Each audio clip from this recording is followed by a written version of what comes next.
Hi అండి, నమస్తే. Welcome to our channel. ఇక్కడ ఒక చిన్న చేంజ్.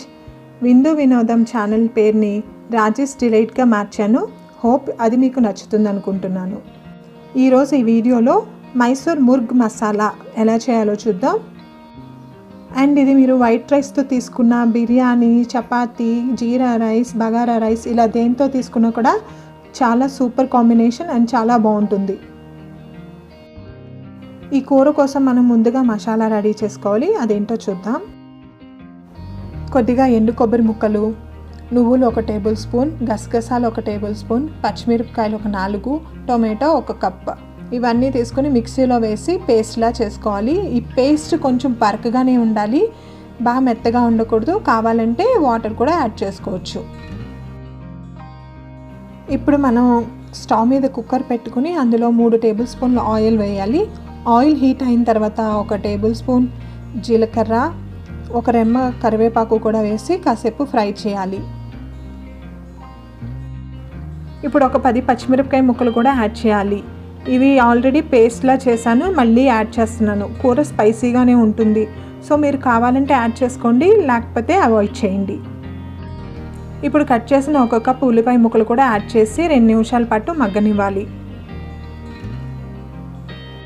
ఇప్పుడు అందులో చిటికెడు పసుపు, 1 టేబుల్ స్పూన్ ఉప్పు కూడా వేసి ఫ్రై చేయాలి.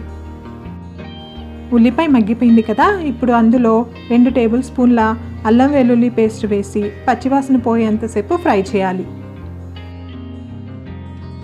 అల్లం వెల్లుల్లి ఫ్రై అయిన తర్వాత మనం ముందుగా చేసుకున్న పేస్ట్ మొత్తం వేసి అది కూడా పచ్చివాసన పోయేంత వరకు 2 నిమిషాల పాటు ఫ్రై చేయాలి. ఇప్పుడు 1 టేబుల్ స్పూన్ ధనియాల పొడి యాడ్ చేయాలి. యాడ్ చేసిన తర్వాత మసాలా అంతా బాగా కలుపుకోవాలి.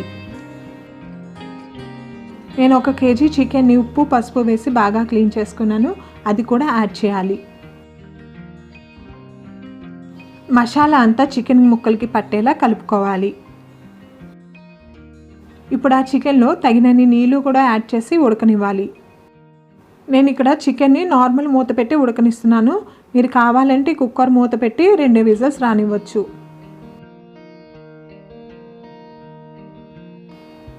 చికెన్ కొద్దిగా ఉడికిన తర్వాత 2 టేబుల్ స్పూన్ల కారం కూడా వేయాలి. ఇప్పుడు అందులో 1 టేబుల్ స్పూన్ జీలకర్ర పొడి, 2 టేబుల్ స్పూన్ల గరం మసాలా వేసి మళ్ళీ 2 నిమిషాల పాటు ఉడకనివ్వాలి. చికెన్ బాగా ఉడికిన తర్వాత ఆయిల్ మొత్తం పైకి వచ్చేస్తుంది. ఆ టైంలో మనం 1 కట్ట కొత్తిమీర కూడా కట్ చేసుకొని వేసుకోవాలి. అంతే, సో టేస్టీ అయిన మైసూర్ ముర్గ్ మసాలా రెడీ అయిపోతుంది. మీరు ఇది ఎందులోకైనా తీసుకోవచ్చు. హోప్ ఈ వీడియో మీకు నచ్చింది అనుకుంటున్నాను. నచ్చితే కనుక లైక్ చేయండి, షేర్ చేయండి. మరిన్ని వీడియోస్ కోసం నా ఛానల్ని సబ్స్క్రైబ్ చేసుకోండి, బెల్ ఐకాన్ని యాక్టివేట్ చేయండి. Thank you.